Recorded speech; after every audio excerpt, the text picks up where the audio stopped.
Well, hi guys. Coach Jerry here at the Protocol Strength and Conditioning in Tucson, Arizona, and welcome to the Joint Mobility Warmup for the month of March. We have a two-parter this month. One of them is going to be some band work to help prep the shoulders, and then we're going to be doing the simple and sinister warm-up from Strong First. So let's go ahead and get into it. You're going to need one of these stretchy bands here. If you're doing this at home and you have TheraBands, they can work. They tend to not have the resistance that is ideal, and the last drill is a little bit harder to do with them, but if it's all you got, it's all you got. Anything with a decent amount of resistance to it is going to work well. If you've got these sort of bands like we have here, you're going to hold them here with your thumbs, and then I'm just going to turn my hands and externally rotate my wrists to get a little loop. It just makes it a little bit easier to work on. The first thing that we're going to be doing with this band is we're going to do what's called a band pull apart. We're going to hold it out like so, keep the shoulders down and away from the ears, and we're going to pull back across the shoulders and just get some mobility going through those shoulders. When I bring my hands back, I'm trying to squeeze my shoulder blades onto my back. So like if you stood behind me and stuck a thumb right between my shoulder blades, when I pulled this band apart, I would be able to pinch your thumb. So we're going to do 10 reps of that, and that is the band pull aparts. Our next drill is called the shoulder dislocates. Don't worry, your shoulder's not going to dislocate. We're going to have that same loop that we had for the other drill here with the band. You're going to start with your arms in front of you and the band lightly touching your thighs. Keeping your elbows straight and your shoulders packed, you're going to come up, over, and behind. So the band touches the backside of you. And all the way back over, again, keeping the shoulders unshrugged, back and forth for 10 repetitions. If this is very easy for you, this is actually a drill that can be done with a dowel rod if you have really healthy shoulders.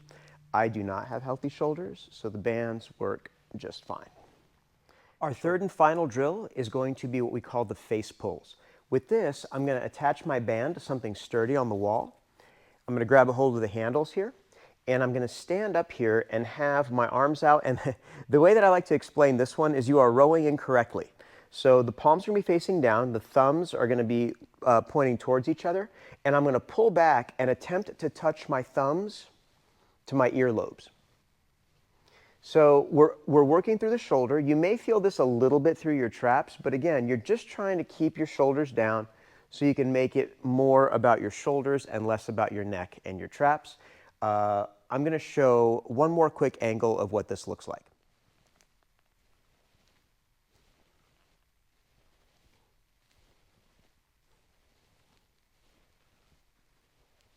The second part of this warm-up is going to be the Strong First Simple and Sinister warm-up. There are 3 movements. Let's go ahead and get into the first one. The first one is called the halo. For this one, you're going to need a light kettlebell, and what we're going to do is we're going to pick it up like we're going to swing it for a goblet squat, except I like to catch it upside down. Looks like that. And if there's a safer way to do it, you can also do it with one arm, kind of like so. Just grab it with one hand, bring it down, set it down, and you can also pick it up the same way. So just pop it up and hold it with both hands. I also like to stick my thumb and my first digit out. This kind of helps me stabilize the ball of the bell. We're going to bring our elbows and shoulders down, and we're going to trace a little circle around our head with the ball of the kettlebell. So as I go around, you'll notice that I'm not shrugging, and I'm trying to move my elbows a lot and keep the kettlebell fairly close to my head. We're going to be doing 5 in each direction. Now you can do it the way that I'm doing it right now, which is to do them all in one direction, or you can do one clockwise and one counterclockwise, whichever you prefer. But in either case, ball of the kettlebell stays close to the head, elbows open. You should feel the shoulders open as you go around on both sides. When you're finished, grab the handle of your bell, set the kettlebell down safely. The next drill is called a hip bridge, and the way this one works, you can do this without help. We like to use a foam roller, or if you don't have a foam roller, you can take like a pair of shoes and turn them so you have something to squish in between your knees. And you'll go ahead and lie down on the floor. The way that I like to set this up is I like to put the foam roller in between my knees, just above my kneecaps. So for those of you who know your anatomy, you're squeezing it kind of with your vastus medialis. The way that I like to set up my feet to get a proper bridge is if I stick my hands out, my fingertips should be right around the same spot as my heels. Now, this is going to vary a little bit from person to person depending on your levers. I have a really short torso and really long arms, so this actually works pretty good for me. But what we're going to do here is, lying in this position, we're going to isometrically squeeze into the foam roller as we drive our hips up and pause for just a brief moment and come back down. We're going to be doing 10 of these. So the way I like to do it is I like to come up and hold 1 Mississippi, 2 Mississippi, 3 Mississippi, and come back down and repeat the same for all of your repetitions. Now, depending on where you are tight, you might feel this in a variety of places. You might have a little bit of hamstrings, you might have hip flexors, but when you come up, you want to make sure you got that nice squeeze into the roller and a nice glute contraction. That's the hip bridge. For our third drill, we're going to do the prying goblet squat. The prying goblet squat is, the setup is very similar, how we get ready to pick up a kettlebell in the goblet position.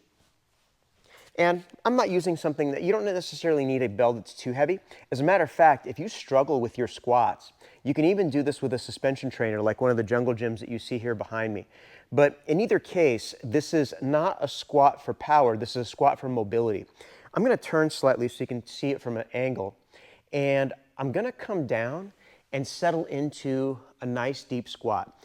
And it's a squat that I can get fairly deep on but still maintain good alignment and good posture. I'll show this from multiple angles. And then once we come down here, so this is the goblet spot, the goblet squat part. Try saying that 3 times fast. Then there's the prying part. For the prying part, you can do one of several things. Number one, we can do some ankle mobility. I'm going to push my knee out over my 2 middle toes and come back to center, and then push my knee out on the other side. So this is the first part of the prying drill. The second part, you can, with the elbows, which are connected here to the inside of my thighs, I can push my elbows apart and get that nice stretch through the adductors and the groin. So that looks like this. And then the third mobilization you can do, it almost looks like a little bicep curl. It's okay, you can do a bicep curl, I won't judge.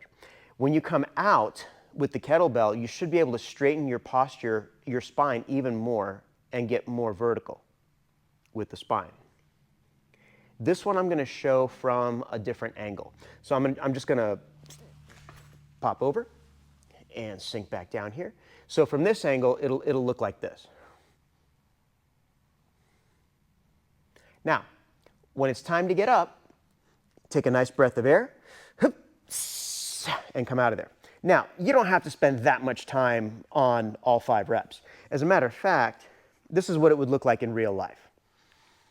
Just come down, little ankle mobility, little hip mobility, little spine mobility, work on those guns for a few reps, get some air, and so you're just going to do 5. The first few might feel a little rough, but once you get in there and start working those hips open, it should feel better. That is the prying goblet squat. One of my other favorite drills when I'm doing warm-ups for squats is what's called the Hindu squat.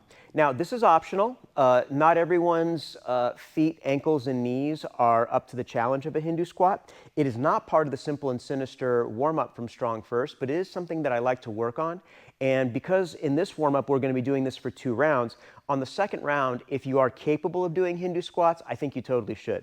So the setup on this is going to be similar, except your feet are going to be a slightly narrower and your toes will be pointing straight forward versus pointing them out a little bit like you would for a squat. When you settle into this position, your heels are going to come up off the ground. So you come down, your spine stays fairly vertical, or as vertical as possible based on your levers. This is the bottom position. So my heels are up and I'm sitting in a very, very deep squat. Now when I'm doing this in real time, I actually sweep my hands back like I'm scraping my fingernails on the floor and I stand back up. So repetitions will look like this.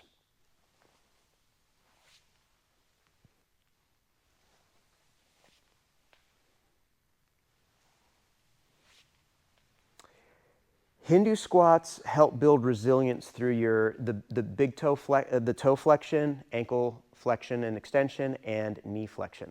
So it's not for everyone because it can be pretty rough on the knees, but if you can keep your knees out over your toes and you're able to do those in low volume, it's a great, great, great exercise. Totally optional, but it is part of what we're working on this month if you are able to do so.